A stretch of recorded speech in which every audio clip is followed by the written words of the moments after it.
This brings all of the memories back from being in Taipei.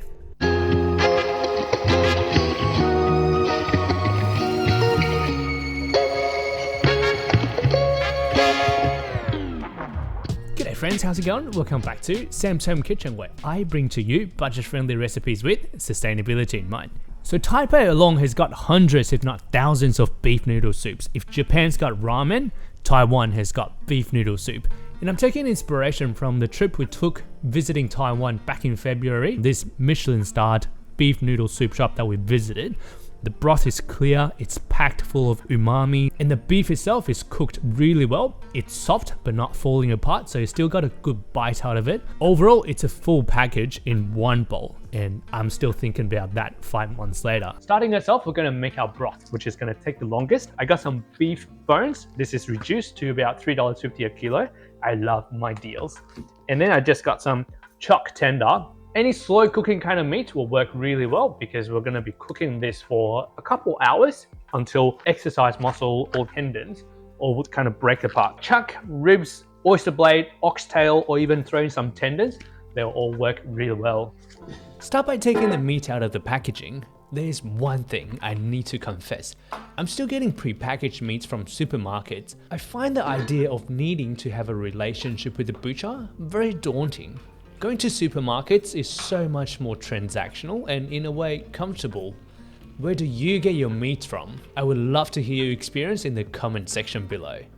Anyway, I get the chuck and the beef bones into a bowl and we'll give it a wash to rinse off the meat juice.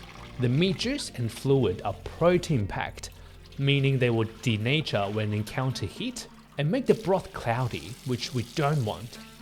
I gave these a couple of rounds of rinsing and focused a tad more on the bones. It doesn't have to be perfect. Kind of an 80-20 rule, wash off 80% and we'll deal with the rest of 20% in the broth. Back to the stove. In a wide pan or a soup pot, start with cold water, enough to cover the meat, and we put in the beef bones and chuck. Heat on medium to bring it up to boil slowly. Lid on to reduce the energy loss. Once it's up to boil, let it bubble away for a couple of minutes. We can see more meat juice and fluid cooked and forced to the surface.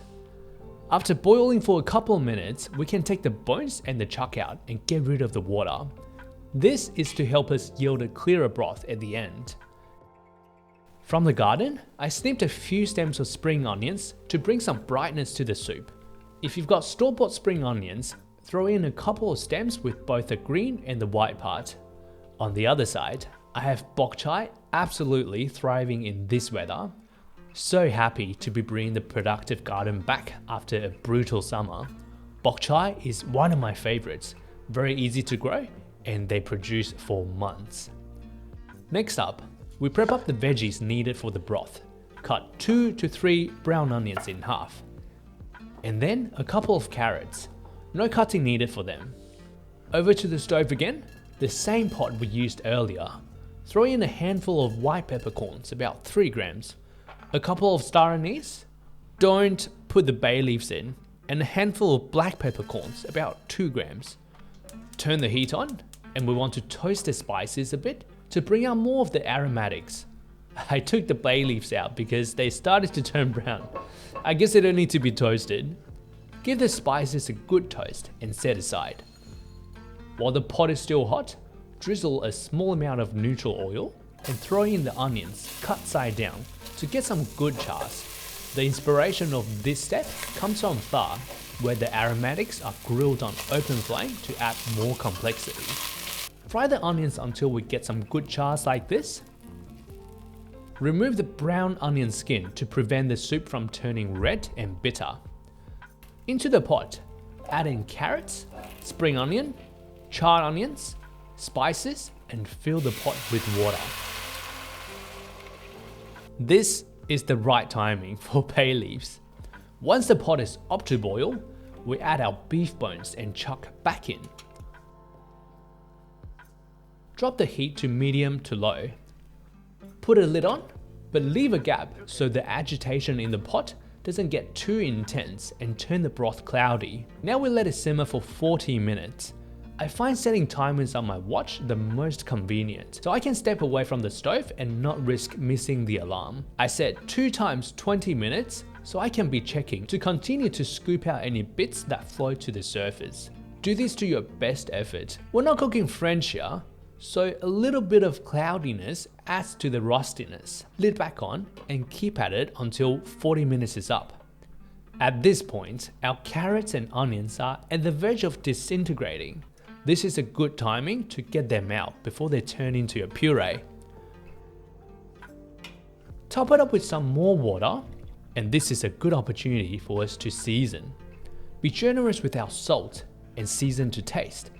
I usually go over a little bit to counterbalance the noodles, which doesn't have a lot of flavor. The soup should be tasting just a touch too salty. Feel free to continue to get rid of the floaties to keep things tidy. Set a timer and simmer the meat for another 15 minutes.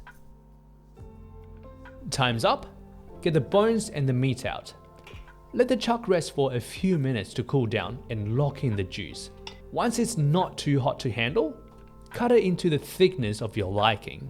I'm being very generous and give myself some thick cuts because I can.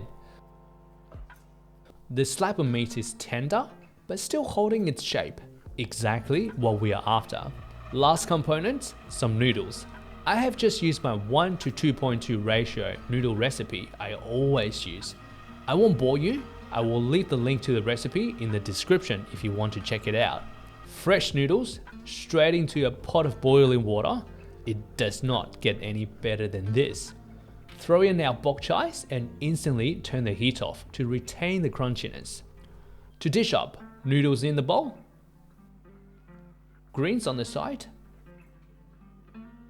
reshape the noodles a bit, generous portion of the meat we cooked hours for,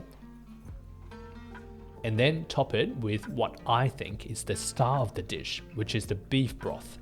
The cost breakdown is right on the screen here. One portion of our beef noodle soups works out to be $2.85. And there we have it. That is our Taiwanese beef noodle soup, all done right here. It's smelling amazing. Going to dive in and let you know how it's like. Chuck roast, it's a well-exercised piece of meat when it's cooked to this state. It's tender, but it doesn't fall apart when you bite into it. Beautiful mouthfeel, packed full of flavor. Bok choy from the garden doesn't get any more flavorful, it doesn't get any fresher. And obviously the noodle clinging onto the beautiful soup that we cooked for hours. The broth itself strikes a really nice balance of all the sweetness that we extracted from the vegetables, the 2 types of peppercorns, the star anise, the bay leaves. It's sophisticated, but in the most balanced way. Alright, that is all I got for you today. Thank you so much for tuning in. I hope you give this a go. This is kind of my childhood memory growing up. Incorporation of culture, memories, and older stories. If you like the video, give it a like. If you want to see more of these budget-friendly recipes, consider subscribing to the channel. I have these videos coming out every 2 weeks. Thank you so much, and I will see you next time.